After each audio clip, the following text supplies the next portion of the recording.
Okay, so on to the next track in Vicky's Anthem series, man. Now we're moving on to The National, Your Mind Is Not Your Friend. That's an interesting title over there. But anyway, we have reacted to The National before. I think we might have done 2 or 3 songs of theirs. And I think it was actually requested by Vicky, if I'm not mistaken. But yeah, let's see what we've got over here. For those of you joining us now, we've dropped quite a lot now. We're on the 8th reaction for the day. So you can go back and... take a listen to other tracks if you so wish. Let's rock and roll. The National, Your Mind Is Not Your Friend. Let's go. Although it really can be, but I get the premise.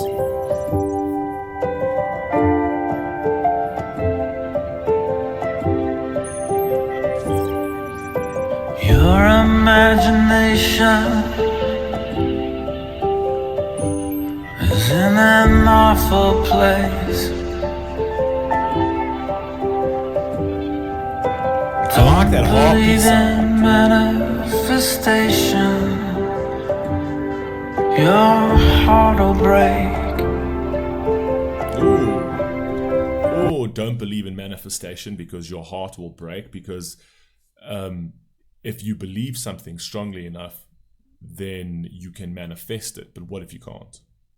And then you kind of believe that something was possible and then it wasn't. So that's kind of your mind battling, and the mind tends to, as human beings, the mind battles the heart and the heart battles the mind all of the time, right? Because you're going to get the logical space and then you're going to get the emotional space, the passionate space, right?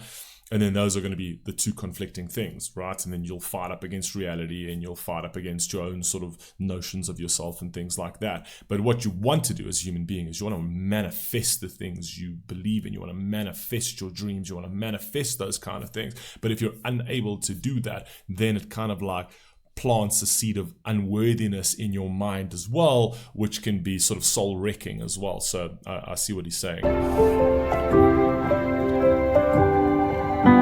Don't you understand? Your mind is not your friend again. It takes you by the hand and leaves you nowhere. You feel it in your nerves. It's choking out the sun. You try in vain to be persuaded that it's nothing. Don't you understand? Your mind is not your friend again. It takes you by the hand and leaves you nowhere. You are like a child. You're gonna flip your lid again. Don't you understand? Your mind is not your friend. I like the fact that they're doing this like sort of in a playground. So it's kind of like him trying to relive his childhood. And in order to relive his childhood, he's going to that sort of free space where there are essentially no worries, which is a playground, and to try and sort of maybe reinvigorate his sense of wonder, because children are like that. Children just wonder on everything. Everything to them is a wonder. Everything's beautiful to them, right? And as you grow older through all of these societal pressures and these indoctrinations and things like that, and the system that you start becoming very entrenched in, you tend to lose that sense of wonder, right? You don't see the world for what it is. And that's the crazy thing. That's why the importance of children and having children is something great, because it's necessary. We were designed that way, because not only do you live your own life by your own eyes, once you have a child, you live your life through the eyes of a child. Do you know what I mean? You tend to re-see the world that you lost when you were a child, right? You see that world again, but through the eyes of someone else. And it actually becomes something more beautiful, because you see somebody that you love dearly and would die for, seeing the wonders of the world and kind of reviving and reinvigorating that for yourself. And I'll speak of experience because obviously I have a child, but anybody who does have children could probably attest to that as well.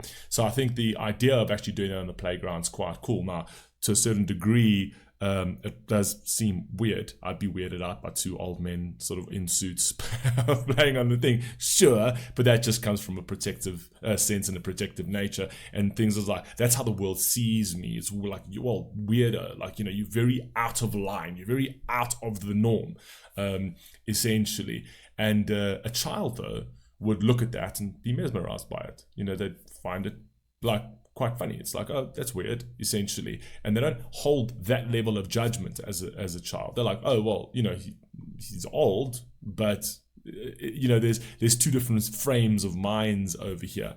So, and that very same thing, that protective nature that comes out of you, all right, even though there is no direct threat to the actual children, that protective nature that comes out of you is something that was molded by a very harsh world and a very harsh reality. You know what I mean? So I think he's playing and sort of hitting on all of those things, I think. But anyway, carry on.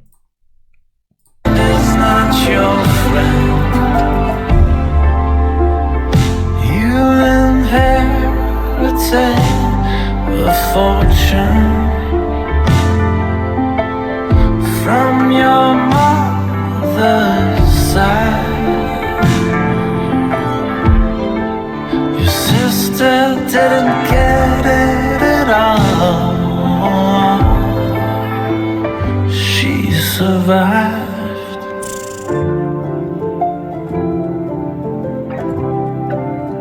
Nice green screening.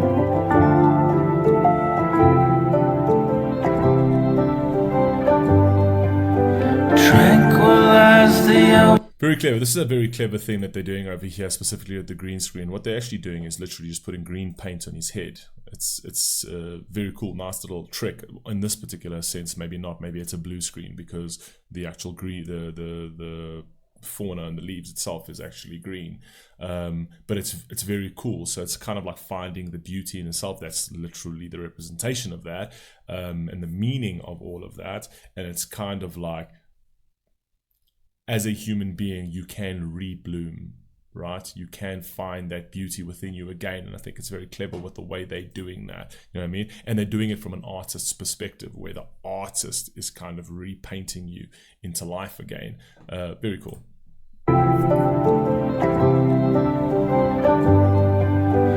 tranquilize the oceans between the poles.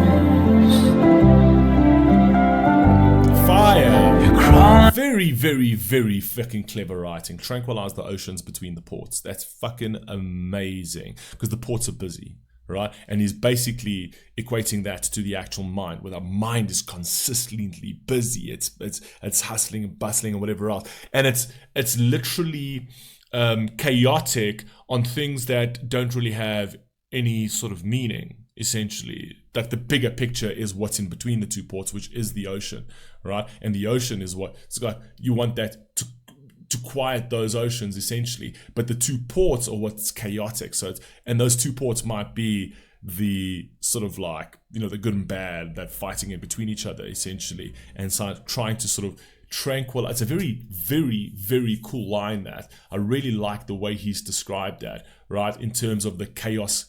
The chaos is on either side of you, right? Where it kind of makes the space that should feel tranquil feel chaotic.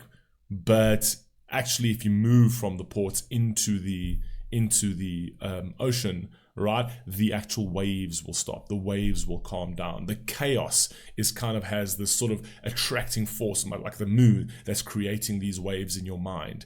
I think that's kind of where he's going, or maybe I'm going too far with this, but it's very clever. You're crawling under rocks and climbing into holes. Fire. Don't you understand? Your mind is not your friend again. It takes you by the hand, leaves you nowhere. You are like a child. You're gonna flip your lid again. Don't you understand? Your mind is not your friend. Your mind is not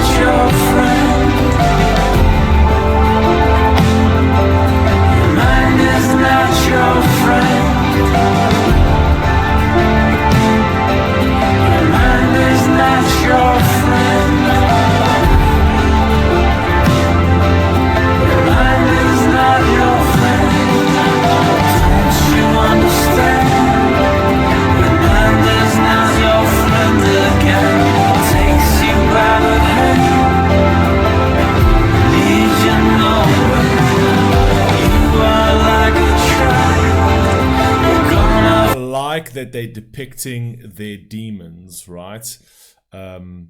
As like children's drawings, essentially. I think that that's very clever. The fact that they're actually amalgamating the two is very smart, because children have fears, and they're very sort of irrational fears. Oh, there's a monster under my bed and stuff like that. And sometimes they'll see something, or they'll draw something, and it kind of like depicts their fears, but they're very, very sort of rudimentary. They're not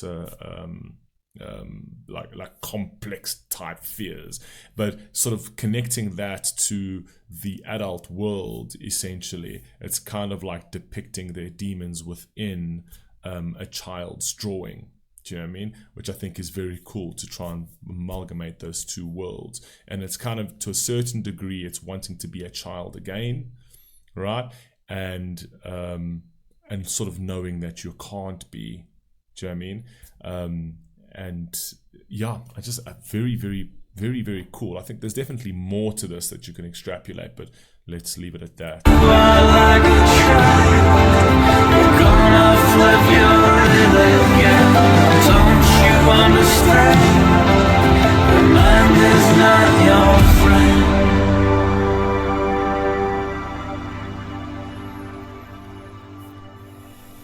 Very cool, very chilled song. That's definitely going on my playlist yet again. Really, really nice. But The National has always been great. I've always found their music really good. But yeah, you guys let me know what you think down below. Whether you think that my interpretation of the song, or at least my perspective of it, is something that fits yours, or maybe I'm completely way off. Who knows? I'll catch you on the next one though. Peace.